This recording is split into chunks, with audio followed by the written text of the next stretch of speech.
Ser podcast.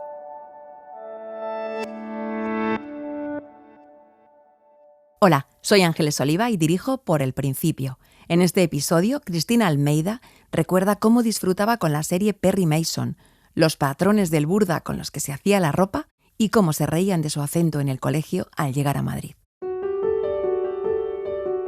Decía, niña, tú sé muy lista, pero que no te lo noten los hombres, porque a ellos les gustan tontas. Y yo pues tenía que poner cara de tonta, porque yo me consideraba lista. Pero esa idea de que a los hombres les gustan tontas, pues ha sido un poquito también una forma de ver la vida, ¿no? De ver la vida, de decir, yo que voy a disimular si soy lista. Lo que me voy a buscar es a un listo, no a un tonto. Esa niña no quiso escuchar el consejo de su madre y no se hizo nunca la tonta. Es Cristina Almeida, abogada laboralista que defendió durante el franquismo a trabajadores y presos políticos, entre ellos en el proceso 1001. A las luchas sindicales se unieron las feministas. Fue senadora y diputada en la Asamblea de Madrid y diputada en las Cortes Generales. Se escapó por azar del atentado contra el despacho laboralista de Atocha en 1977. Cristina Almeida se divertía en el colegio imitando a las monjas, enseñaba a leer a las empleadas domésticas en casa y preguntaba siempre el porqué de las cosas. Es una historia que merece ser contada empezando por el principio. Por el principio. Por el principio. Por el principio.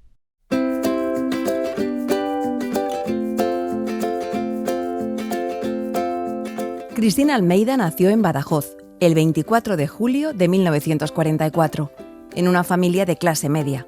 Fue la tercera de 6 hermanos, 4 chicas y 2 chicos. El día 24 de julio es el día de Santa Cristina. Y a mí me tocaba ser, como era la tercera, la primera tenía el nombre de mi hermana. De la madre, se llama Carmen mi madre, pues la mayor era Carmen. La segunda, mi abuela se llamaba Elisa, la abuela materna, y le puso Elisa. Y yo era la tercera y me tocaba la madre de mi padre, que se llamaba Esperanza. Entonces yo estaba destinada a llamarme Esperanza. Pero a mi madre no le caía especialmente bien que yo me llamara Esperanza. Y se agarró al santo del día. Entonces era una familia, digo media, porque nosotros hemos pasado mucha mortadela y poco jamón. Y nos ponían un bocadillo de chorizo y yo me llevaba todas las rodajas al final para que me supiera de verdad chorizo. Me pasaba un cuarto de hora comiendo pan solo y luego ya me comía el chorizo, varias rodajas a la vez, y me sabía chorizo. Recuerdo esa historia de Badajoz como una niña muy feliz. Yo siempre me lo pasaba muy bien, Badajoz me encantaba y siempre tenía ese ramalazo de querer hacer algo por los demás. Mira, tan pequeñaja, pues yo creo que con 10 años iba a hacer catequesis a un barrio de Badajoz que me llevaban las monjas a enseñar el catecismo y todo eso.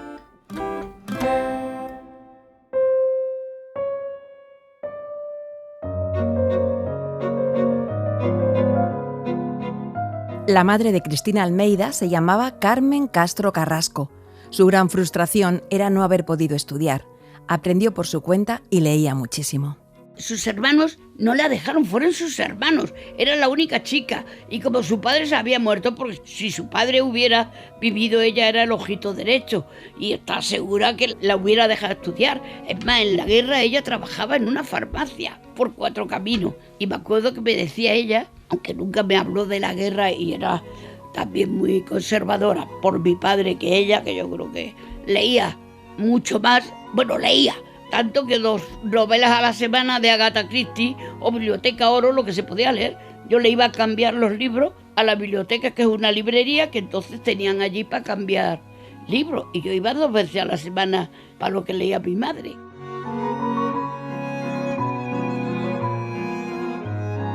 Ella estudiaba en la Alianza Francesa durante la República y era una niña de muy buenas notas y todo eso, pero la gran frustración, entonces sin embargo estudió siempre cálculo mercantil, todas esas cosas.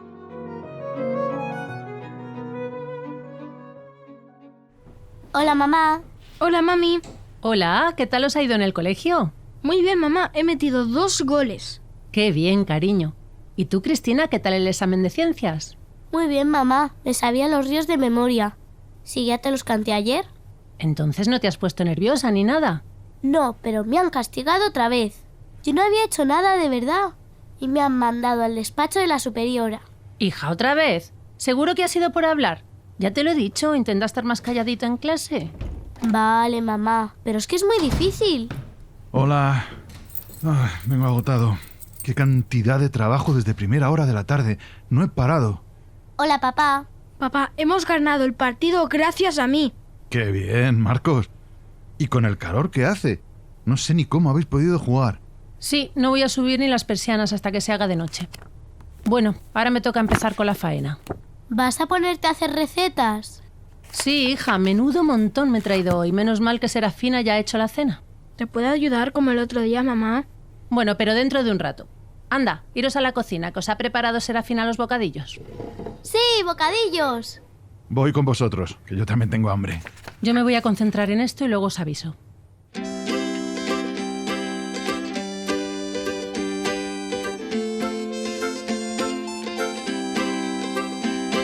El hermano de la madre de Cristina Almeida era farmacéutico y ella buscó allí una manera de tener sus propios ingresos. Trabajaba cumplimentando y sumando recetas para el colegio de farmacéuticos. Recetas de la Seguridad Social, que hoy van, te quitan el cuadrito y te lo pone la señora de la farmacia. Pues antes eran recetas, montones así, que había que sumarlas a mano. Y mi madre se pasó todo el tiempo haciendo recetas. Yo le recordaba en una mesa con montaña, firmando, porque así se ganaba su dinero, porque ella quería tener su dinero. Era eso y ella encontró ahí su camino, porque sumaba a una velocidad que te caes y le daban las cuentas estupendo. Y yo siempre recuerdo a mi madre con unos montones, pues eso, lo que ahora, si tú vas, el otro día que yo fui para el Día de Reyes y me dieron todas las del año, y me vine, vaya regalo de Reyes con una bolsa llena, pues yo me acordé inmediatamente de mi madre, digo, anda, que no tenía que sumar.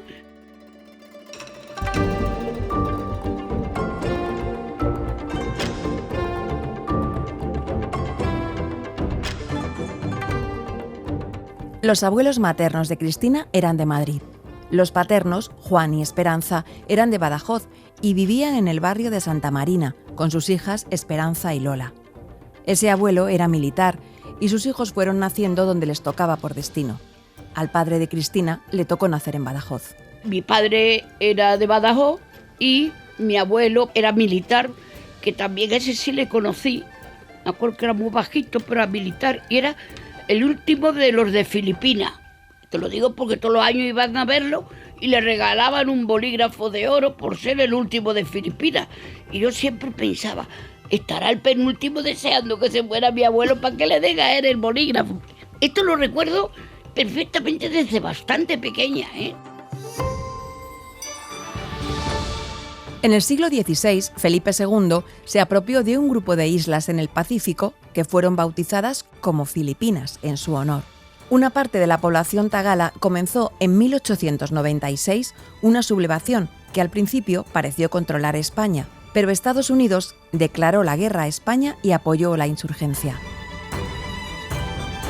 En Baler, un pueblo de la isla de Luzón, la más grande de Filipinas, se inició un enfrentamiento en el que los soldados españoles acabaron atrincherados en la iglesia del pueblo. Allí resistieron durante casi un año. Aislados por tierra de Manila, no se enteraron del fin de la guerra. El gobierno español firmó en diciembre de 1898 un tratado de paz con Estados Unidos por el que les cedía la soberanía de Cuba, Puerto Rico y Filipinas a cambio de $20 millones. A pesar de eso, durante 6 meses más se mantuvo el sitio de Baler, que duró casi un año. Por eso, los sitiados en Baler son conocidos como los últimos de Filipinas. Mi padre fue también militar en la guerra, por cierto, eran todos más de derecha que Franco. Pero bueno, y mi padre en la guerra había sido alférez provisional porque estaba haciendo las milicias universitarias y entonces todos los llevaron a la guerra como cargo ya. No sé de qué cargo tendría mi padre, porque no he investigado mucho en la vida de él.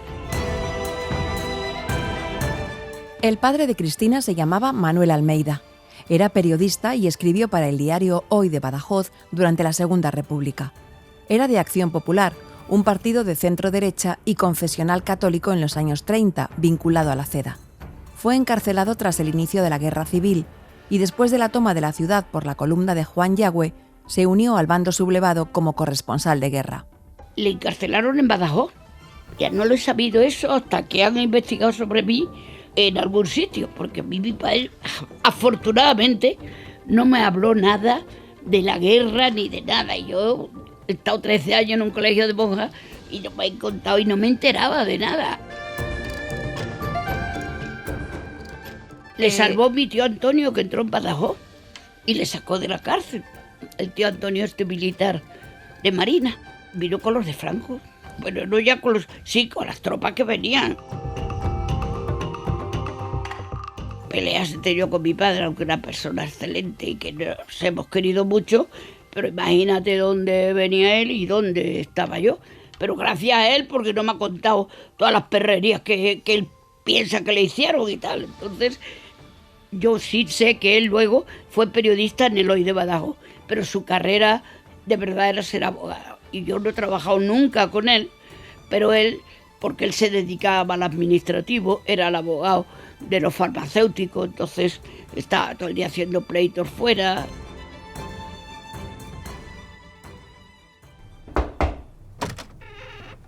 Hola, Cristina, qué bien que has llegado. Hola, tía. ¿Qué vestido más bonito? ¿Te gusta?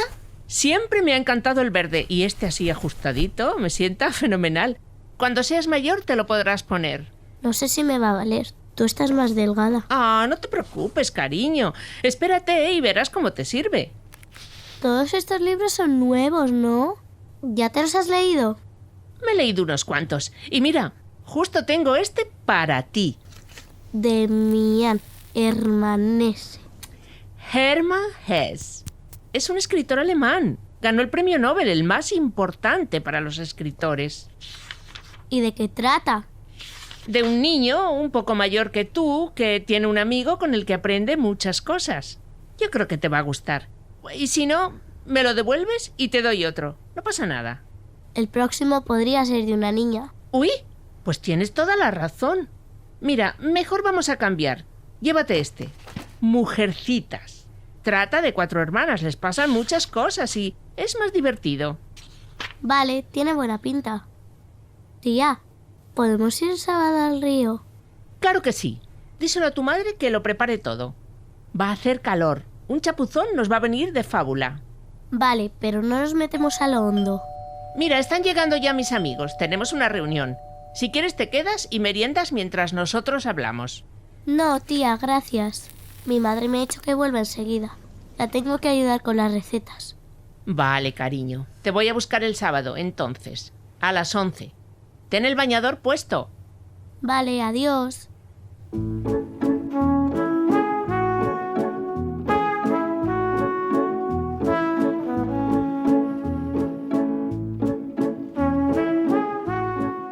Cada hermano tenía un tío o una tía que íbamos a su casa a comer los domingos.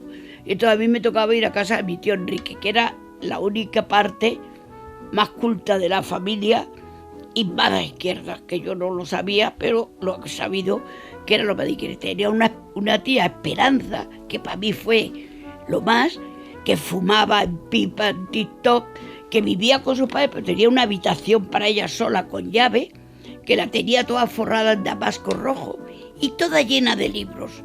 Y a mí me daban los libros, yo iba todos los domingos, o sábado y domingo, a su casa a comer. Y entonces me daba libros, me dio hasta el Henry Miller, me lo dio a mí cuando yo tenía 11 años.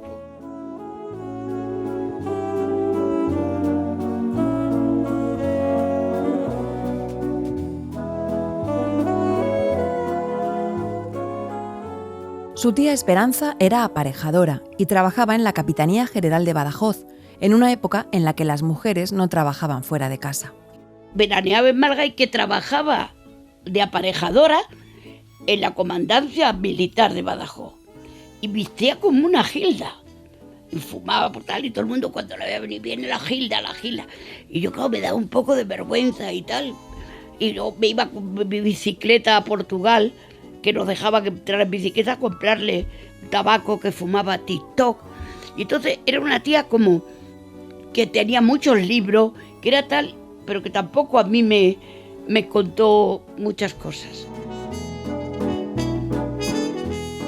Luego los sábados se reunían en su habitación un montón de hombres, y yo, con esos malos pensamientos que decían las monjas que tenía, digo, ¿qué hará con tantos hombres en la habitación encerrada? Y luego eran todos los rojos de Badajoz que se reunían los sábados con ella allí, que luego he descubierto en la universidad, amigos míos, que conocían a mi tía Esperanza. Y es más, yo defendí después, al cabo de los años, a una redada de Málaga del Partido Comunista, y todos conocían a mi tía que veraneaba en Málaga todos los veranos. La tía Esperanza me llevaba en barca, en el Guadiana, a nadar a la isla de los Monos, una parte que era más profunda y que no había tal. Y que me llevaba ella los domingos, me iba con ella, y me acuerdo del recorrido, iba para la isla de los Monos. Yo aprendí a nadar porque ella en la barca me decía, venga, tírate, que haces pie.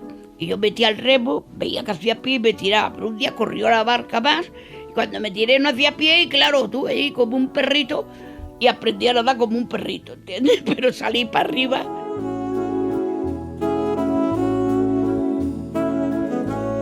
Yo me acuerdo que como me vine a Madrid, y el primer año que me puse yo un vestido, un traje de baño, que ya se me notaba el pecho, porque yo era como una tabla y tenía una rabia, y me puse un bañador que nunca se me olvida, un azul turquesa con una raya de flores, y como no me veían los chicos desde el verano anterior o desde Navidades, me quito y me pongo con el bañador y todos mirándome, oye, ¿cómo has cambiado?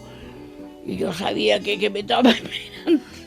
Me fue mi primer encuentro de mujer, que tendría 15 años, porque me vino bastante tarde la regla, y luego, y entonces dije, me han visto como mujer.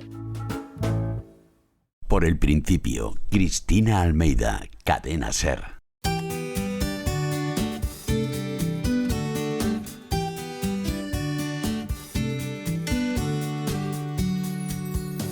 Yo recuerdo que cuando tenía 5 años nos fuimos a vivir a Olivenza 2 años. Olivenza es un pueblo de Badajoz y era el año 50. Yo tenía todavía 5 años y era el año mariano. Nos trajeron a la Virgen de Fátima a la finca donde nosotros vivíamos, porque era un sitio precioso y tal. Y entonces hicieron un altar, nos vistieron de pastorcito. Y entonces mi hermana y yo íbamos, la segunda y yo íbamos al colegio, allí en Olivenza, un colegio, Santa Teresa, eran monjas pero seglares, yo no sé qué era, más rara. Mi hermana hacía ese año la comunión allí porque tenía 6, y entonces hacía la comunión a los 6 años. Y dice la monja, dile a tu madre que tenéis que hacer las dos la comunión porque estás tú más espabilada que tu hermana. Y digo, no le puedo decir a mi madre porque mi hermana usa este año el traje y el año que viene lo tengo que usar yo. No se va a comprar mi madre otro traje, pero no recuerdo. Y mi madre, ¿pero cómo les dices eso? Digo, mamá, porque es la verdad. Pero recuerdo esos 2 años de Olivenza como un sitio maravilloso.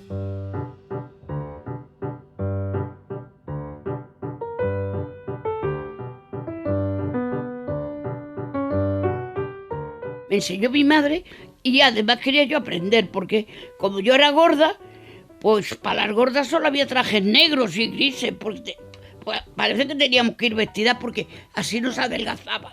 Y yo, claro, no me gustaban nada y yo me iba, compraba las telas de Laura Harley, me hacía unos babis, pues eso siempre iba. O me iba a Marruecos y me traía, o cogía el burda con mi madre y del burda me lo sé manejar, todas las rayas que hay allí no tienen secretos para mí.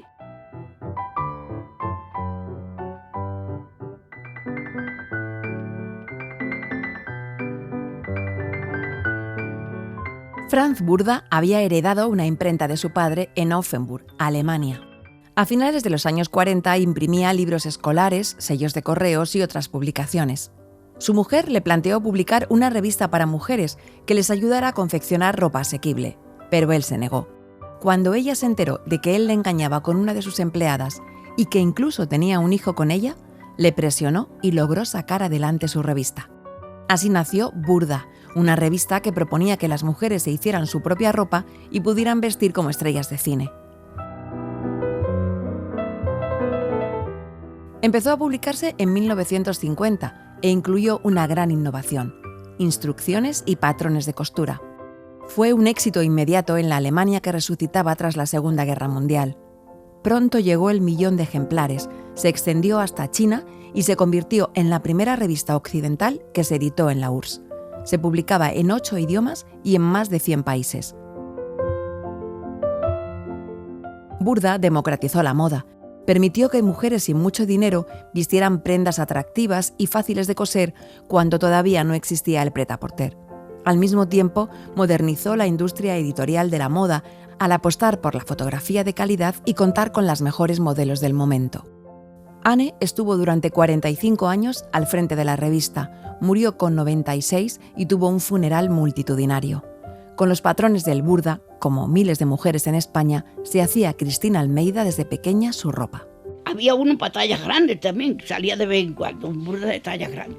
Entonces el Burda era un papel doble, lo que es DIN A4, unida y todo lleno de rajas, de colores blancas, verdes, azules y de distintos. Unas tenían flechitas, otras tenían puntitos, entonces tú tenías que coger el modelo tuyo y ver lo que te tocaba. Y con el plano buscarlo y con eso sacas, con un papel de seda, sacabas el patrón. Y el patrón luego lo ponías en la tela y ya te ponías a coser.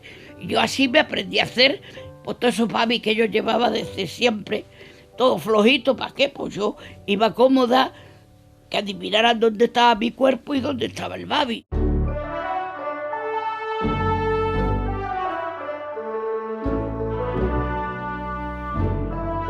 Cuando Cristina tenía 12 años, la familia se mudó a Madrid. Su madre no había podido estudiar y lo tenía claro. Sus hijas tenían que ir a la universidad, aunque eso fuera un gran sacrificio para la familia. Murió mi abuela y mi tío, el farmacéutico, esquiando, creo que, con la historia que tampoco me la han contado así mucho, pero que las he oído, esquiando se rompió una pierna, el caso que era cojo. Pero vamos, él iba con un bastón a la calle y tal. Pero mi madre, cuando se murió mi abuela, la de Madrid, dijo, nos vamos a Madrid porque así cuidamos a mi hermano. Toda su obsesión es, Manolo, mis hijas van a estudiar todas. Porque no había universidades, porque no tenían dinero mis padres para mandarme a un sitio que no fuera una cosa así, y mi madre fue, y sobre todo también porque el ambiente de Badajoz, del casino de los hombres, jugando todo el día y tal, no le gustaba a mi madre. Y entonces forzó mucho para venirnos aquí. Y le buscó a mi padre un trabajo de abogado en el Consejo de Farmacéuticos, donde trabajaba mi tío, el hermano de mi madre que vivía aquí en Madrid. Y así nos vinimos todos. Mi madre lo que quería era salir de Badajoz, porque a ella no le gustaba, le parecía, pues en el fondo, más pueblerino y acostumbrada a vivir a Madrid. Había trabajado en una farmacia al otro lado, ¿entienden? Ella, sin haber estudiado, había tenido una experiencia y la frustración de no haber estudiado siempre la llevó a querer tener una independencia. Y cuando se compraba, le decía a mi padre, esto es de mi dinero. Y tal, luego, pues ya saben lo que era. El dinero, todo era suyo, pero ella tenía su parte.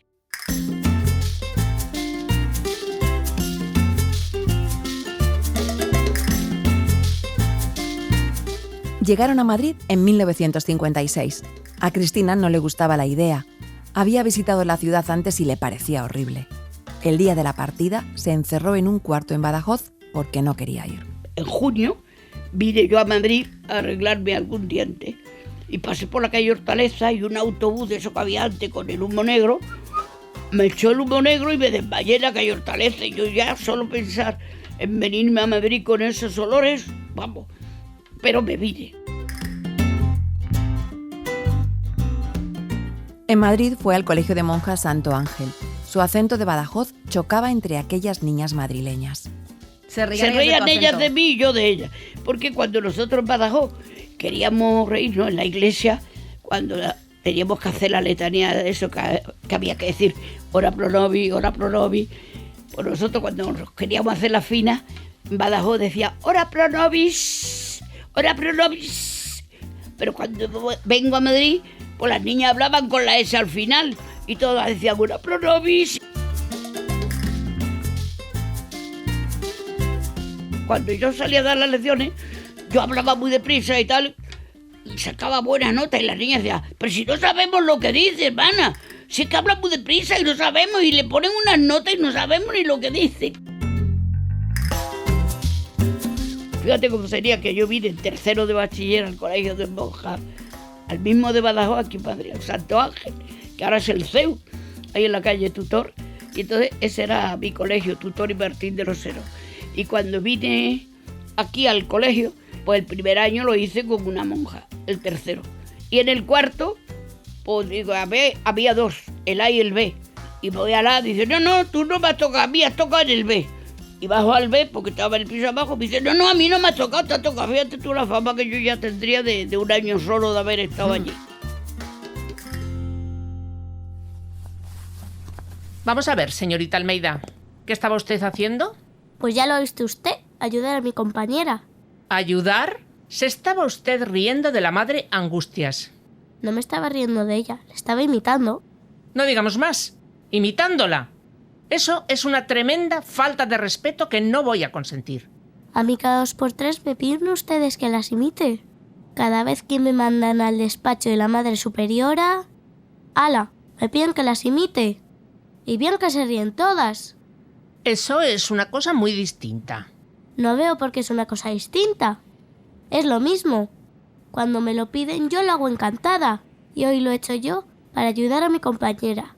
Porque la estaban regañando por una injusticia. ¿De verdad, señorita Almeida? ¿Se explica usted de una manera que tengo que reconocer que me ha hecho pensar?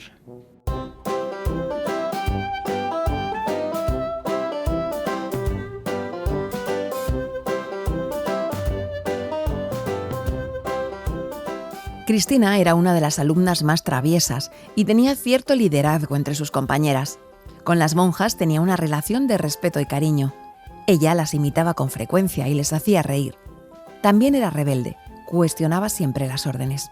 Estaba castigada casi todos los días, pero claro, tenía una hermana pequeña y la pobre se tenía que quedar conmigo con el castigo, porque mi hermana Mariluz, la última, yo me la llevaba y la traía al colegio. Y me castigaban de 7 a 8. Si salía a las 7, pues hasta las 8 yo estaba castigada. Y entonces yo imitaba muy bien a las monjas. Y lo que las monjas me quedaba castigada y decía, Cristina, ven, que va. Y me llevaba a un sitio, a la zona de las monjas, a que yo les imitara a las monjas y todas muertas de risa. Las propias monjas. Las propias monjas, pero en fin, en plan entretenido. Y así, pues todos los días que yo me quedaba, pues... monjas que imitaban.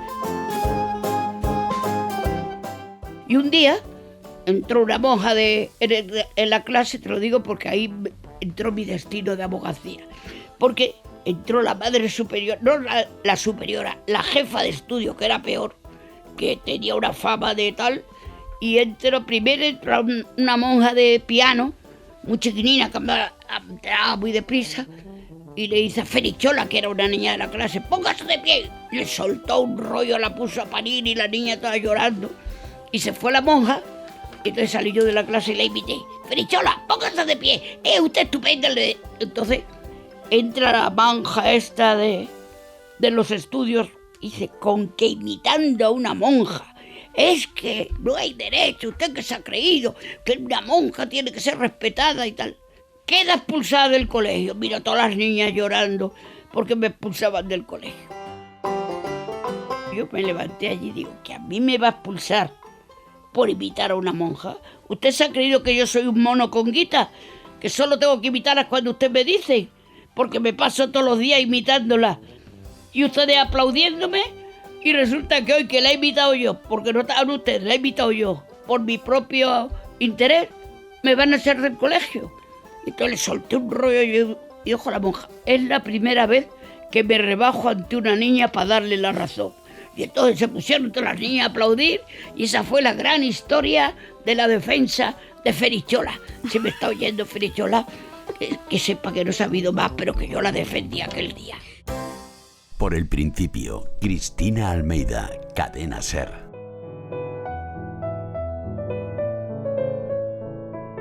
Parecíamos las obispas, nos llamaban las obispas, porque llevábamos un traje negro con una banda morada, que era banda larga cuando era de fiesta, y cinturón morado. Y luego una capa encima, que yo la tenía la capa, la ponía así al aire, y estaba toda llena de agujeros, porque en invierno me arropaba, me daba por morder la capa, y todo estaba ya transparente de los agujeros que le hacían mordiéndola, pero no se notaba así por fuera y tal. Entonces, luego teníamos un sombrero como los obispos, redondo y con una flor artificial ahí pegada, morada también.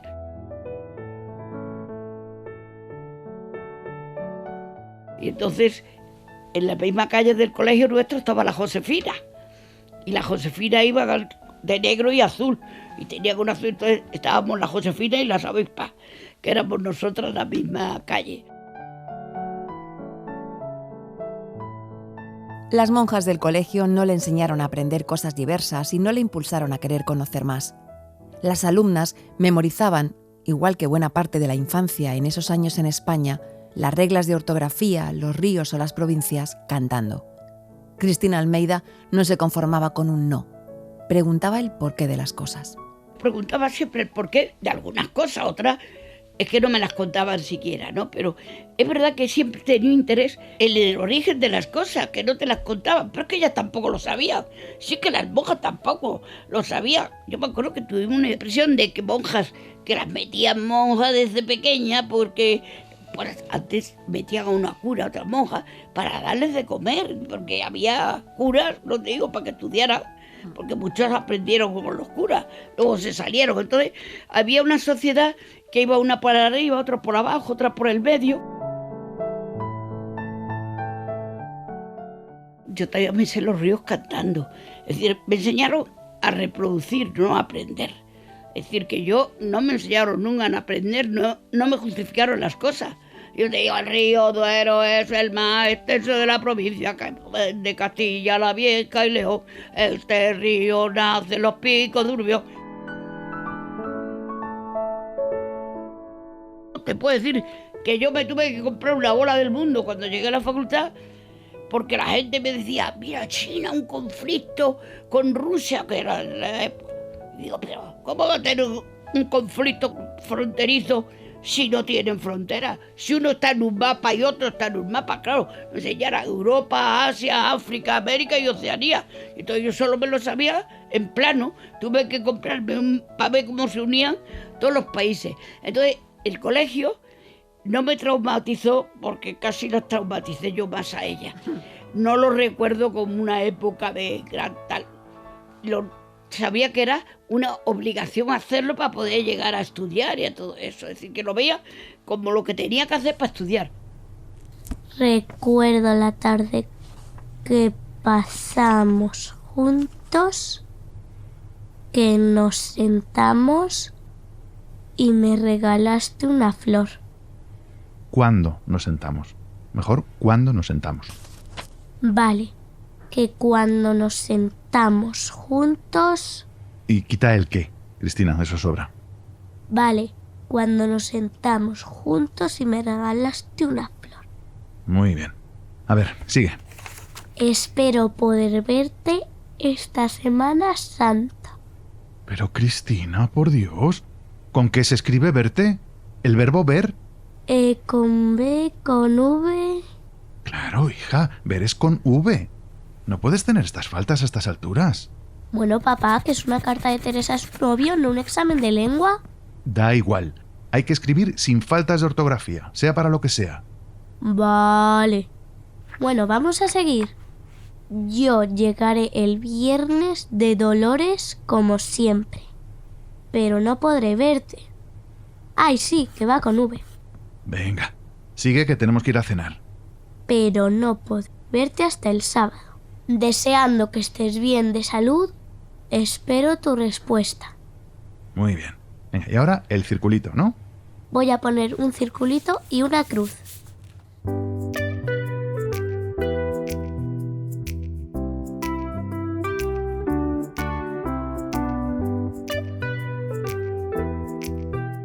Para Cristina Almeida, aprender a leer fue un descubrimiento impresionante.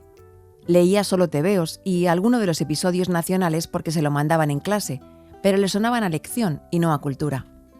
Mientras vivían en Badajoz, desde muy pequeña enseñaba a leer junto a sus hermanas a varias de las chicas que tenían en casa trabajando y que venían de los pueblos. Poder enseñarles a leer y a escribir le daba mucha satisfacción. Mientras estaban aprendiendo, ella se encargaba de escribirles las cartas para sus novios. Eso sí era obligatorio. Si venían las muchachas de pueblo que no sabían leer, lo primero que hacíamos era enseñarles a leer. Pero es que eso ha sido ya una constante en toda mi vida. Yo le escribía las cartas a los novios, lo que me decía, y al final la dejaba y ella le ponían cruces y redondeles, que eso eran besos y abrazos.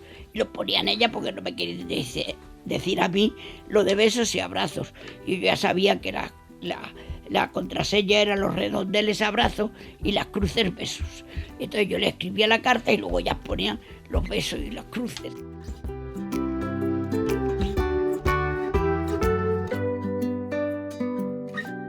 Ni las monjas me han enseñado a leer.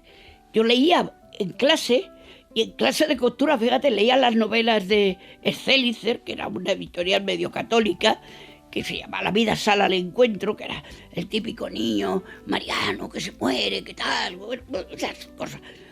En la clase de costura, para que yo no hablara, me ponían a leer. Y entonces las niñas estaban cosiendo y yo leyendo la novela. Y la leía con tanto fervor que todas las niñas llorando y decía, Cristina, no la leas con tanto sentimiento porque se mancha con las lágrimas la costura. Digo, pues no me pongan ustedes a leer. Tal. Era toda una vida así. En la casa de Cristina había un lugar recóndito que ocultaba secretos. Era el cuarto oscuro.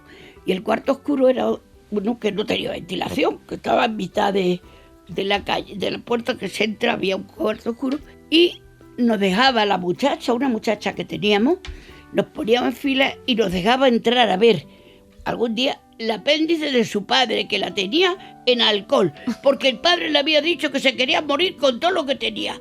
Y tenía el apéndice allí metida en alcohol y nos dejaba verla de vez en cuando en el cuarto oscuro.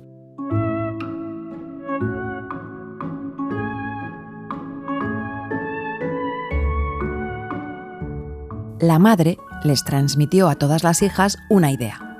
Les convenía hacerse las tontas con los hombres, pero tenían que estudiar. Mi padre nos decía eso como una forma de defendernos nosotras y de que nos pudiéramos casar. Ser muy listas, porque lo tenéis que saber tener por si os quedáis viuda. Mi madre siempre decía, una carrera por si os quedáis viuda, por si os quedáis soltera.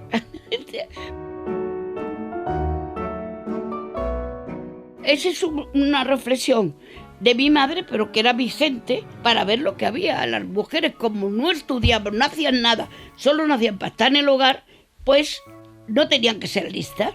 Date cuenta que la educación obligatoria de las niñas en España es en 1970. Aquí antes no era obligatoria que las niñas estudiaran, con los niños sí. Y hay muchas niñas que a los 10 años ya te mandaban a cuidar a los niños pequeños de tu casa.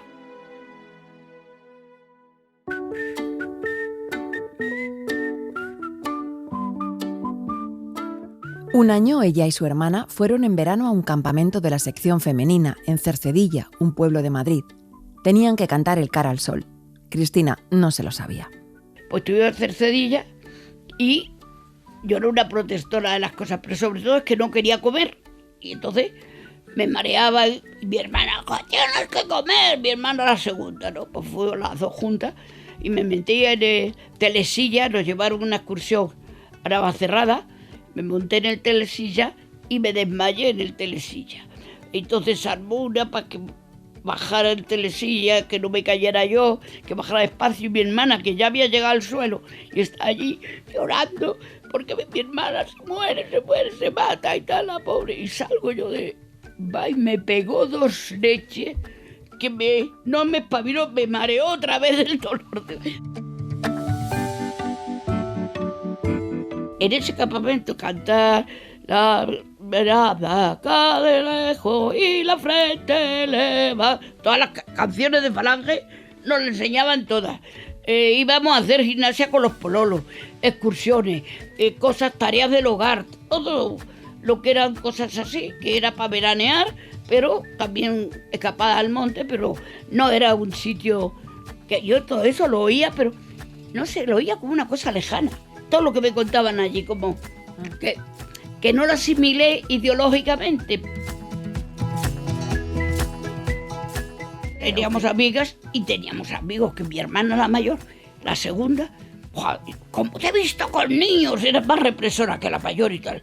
Y yo me tenía que esconder casi, porque era más represora, tenía una cosa con los chicos y nosotras todos nos lo pasábamos en grande. Salíamos del colegio, salían ellos, los amigos, y nos íbamos todos corriendo para irnos al parque y tal. Y mi hermana dice, es que me da mucha vergüenza verte correr con los niños por la calle. Digo, y yo me lo paso bien.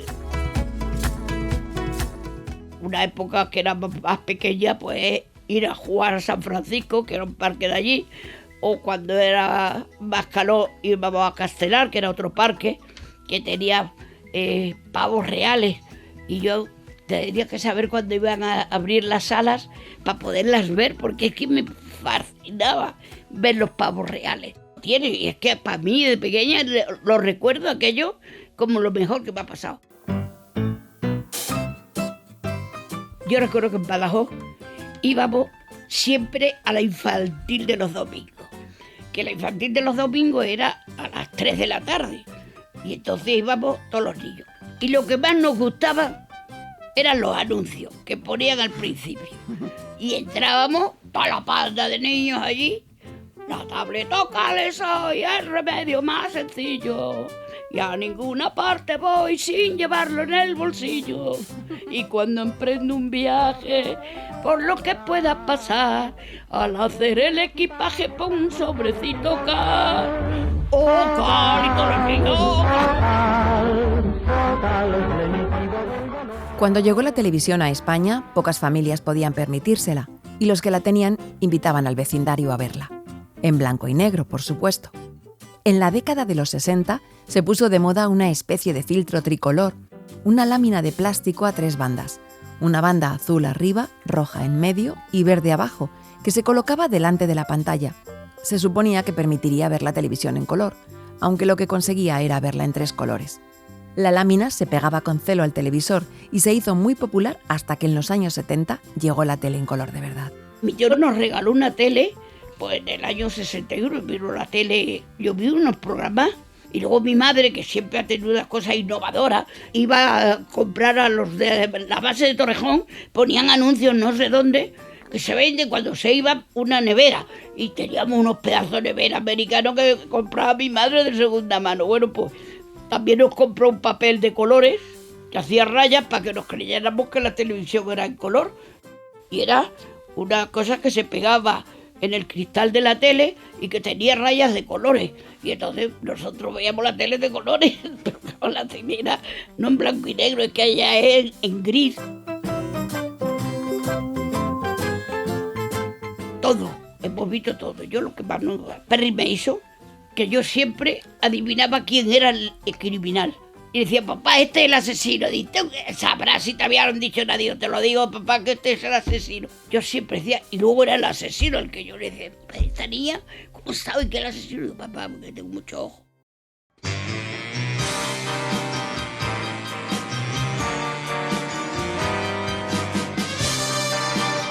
La serie Perry Mason se emitió en España entre 1960 y 1964, protagonizada por Raymond Barr. Cada jueves, a las 10 de la noche, las familias se reunían para seguir los casos del abogado de los imposibles. Después, la serie tuvo una segunda etapa en el año 1970, cuando se programó en el UHF, a la que después se llamaría La 2 de Televisión Española.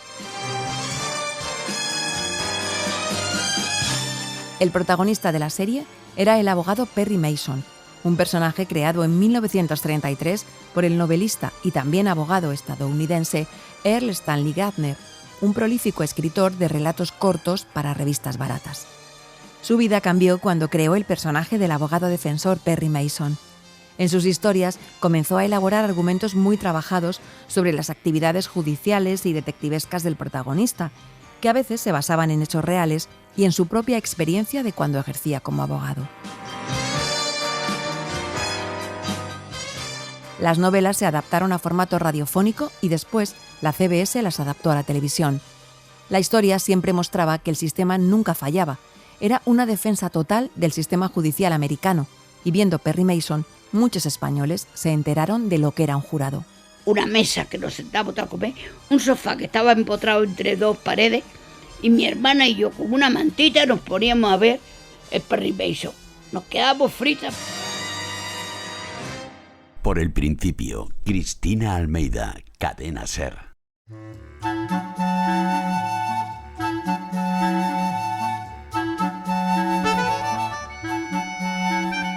Íbamos a Colmenarejo, veraneábamos en Colmenarejo, porque mi padre era muy amigo, aunque luego se separaron más porque el otro era Rojo, que era el padre de Gregorio Pérez Barba. Entonces mi padre era muy amigo y entonces veníamos a veranear a Colmenarejo, que recuerdo que tenía un cerdo, el abuelo de Gregorio, que se llamaba Gregorio. Y yo cuando veía a Gregorio Pérez Barba, decía, ¡ay, como tu cerdo! Y cuando ya era más mayor, y me acordaba del cerdo de Gregorio.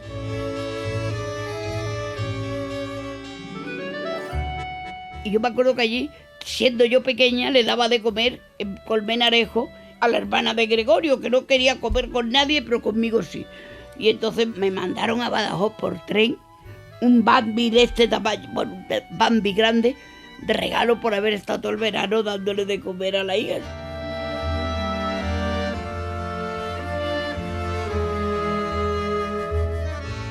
Hubo un par de veranos en los que el veraneo no fue solo Badajoz o algún pueblo de la Sierra de Madrid.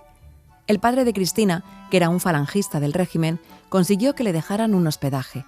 Eran unos alojamientos llamados de educación y descanso. Porque es que mi padre tenía unos veranos y les dejaban ir a unas casas de educación y descanso. Y un año fueron a Peñíscola, pero era el año que yo había tenido quinto de bachiller, y entonces no me habían suspendido, sí que no me habían presentado al examen por lo bien que me la había pasado en el colegio. Y armé allí una tremenda... Pero entonces fueron a Peñíscola y otra vez fuimos a Marbella. Tú imagínate que en ese momento, que yo tenía 14 años, ¿sí?, de repente descubrí el mar.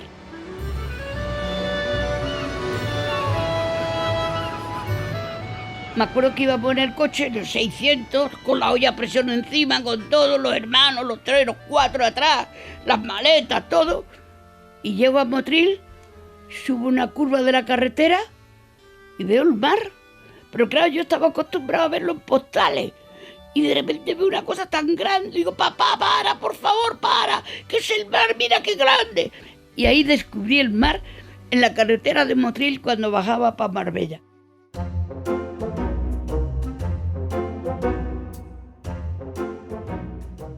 Yo quise estudiar psiquiatría y ya había hecho ciencias y tal, porque yo quería meterme en la cabeza de la gente que le pasaba, porque me parecía que era algo para entender a la gente. Y yo quería hacer psiquiatría y de repente había que hacer 6 años de medicina general y luego no había especialización.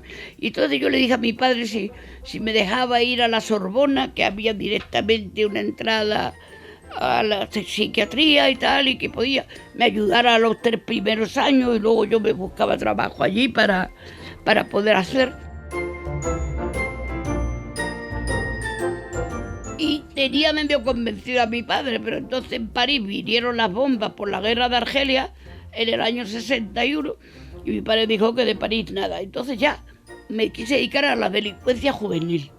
Y me acuerdo que fui a Liria, que había un penal para jóvenes, a informarme, oiga, ¿y cómo puedo hacer yo esto?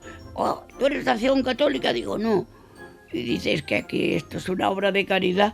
Digo, que atender a los jóvenes es una obra de caridad, pues nos van a salir delincuentes por todos lados, porque era la delincuencia juvenil.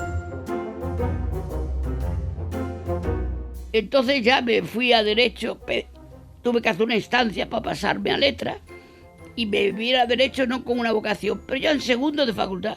En primero empecé a enterarme de lo que era la vida, que no, ni sabía.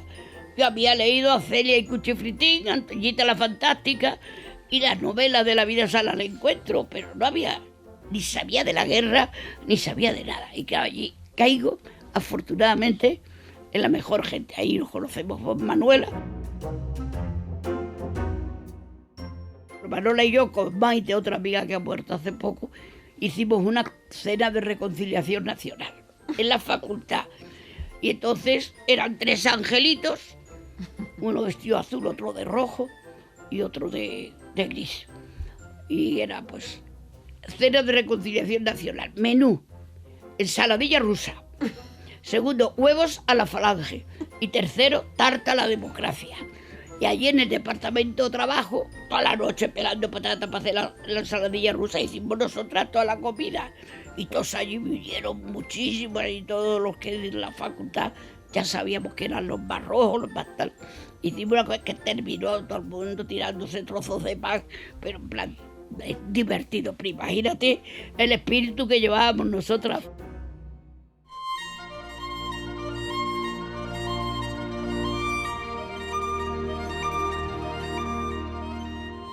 Para Cristina Almeida, la infancia ha estado presente en toda su vida. Creo que son facetas de la vida que no se separan nunca de ti. Y como no son odiosas, no las quieres separar, las quieres vivir. Por lo tanto, yo tengo que mi infancia es el principio de mi vejez. Y mi vejez es el final de mi infancia. Por lo tanto, no borro nada de lo que ha pasado y solo sigo que me sigan pasando cosas buenas. Porque ya pues lo tengo ganado.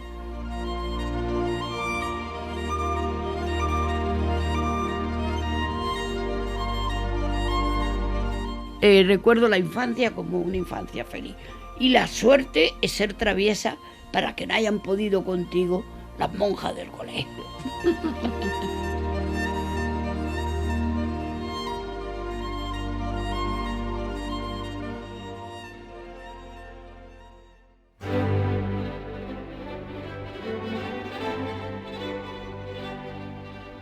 Por el principio, Cristina Almeida. Dirección, guión y locución, Ángeles Oliva Díaz. Edición y montaje, Daniel Durán. Producción, Matilde Suárez y Marta Estevez. Técnicos de grabación, José María Sendra y Carlos Ródenas. Interpretación, Eli Zapata, Chupi Llorente y Javier Laorden. Con la colaboración especial de Mateo Oliva Díaz y Lila Diouri Checa.